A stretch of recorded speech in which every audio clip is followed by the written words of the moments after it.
Janine Gutierrez, nagbago ang buhay sa paglalakbay sa Donsol, Sorsogon. Kung bago ka lang sa channel na ito, huwag kalimutang mag-like, share, comment, and subscribe. At huwag kalimutang pindutin ang notification bell icon para maging updated ka sa bawat upload nating video.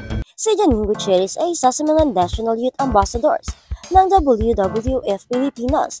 Nakahanap si Janine Gutierrez ng ibang uri ng tungkulin nang siya ay maging National Youth Ambassador ng WWF Philippines noong 2024. Bilang bahagi ng kanyang mga tungkulin, nagkaroon si Janine ng ibang karanasan sa dalampasigan noong Mayo nang siya at ang WWF Philippines ay lumipad sa Donsol, Sorsogon para isulong ang ecotourism. Ang mga celebrities na ito ay nagnanakaw na ng spotlight mula sa kanilang mga magulang. Ang karanasang ito sa huli ay nagpaputok sa hilig ni Janine na maging isang environmental advocate. I went with WWF to Donsol a few months ago and then nag-swimming kami. Sobrang raw na-educate nila ako on how that specific project site na inalagaan ng WWF help na sobrang humanga yung kalidad ng buhay ng mga tao doon sa Donsol. Ang kanilang paglalakbay sa Donsol ay nagbukas ng mga mata ni Janine sa mga magagandang epekto ng pangangalaga sa ating kapaligiran. She pointed out, WWF is not just about saving the animals, it's really about preserving the livelihood of the people. Sobrang umangat yung kalidad ng mga tao because na pangalagaan nila yung environment. She emphasized, hindi pa huli ang lahat.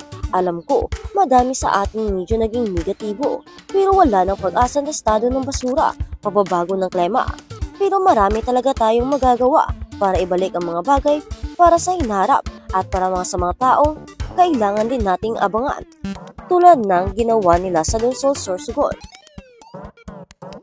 At sa kabilang banda, Jan Estrada aminadong friendly, di alam kung bakit habulin.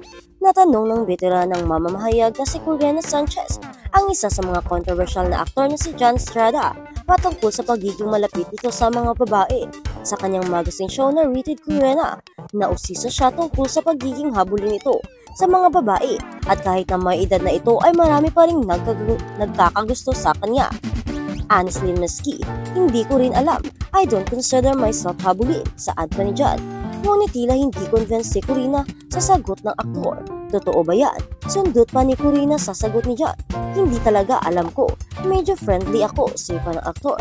Hindi naman lingid sa kaalaman ng madla na marami na rin pinagdadaan ang pagsubok si Jan sa kanyang mga naging karelasyon mula sa una nitong asawa na si Janice de Belen. Noong kasagsagan ng kanilang noontime program na MTV, ay nalink ito sa kanyang co-host na si Vanessa Del Bianco.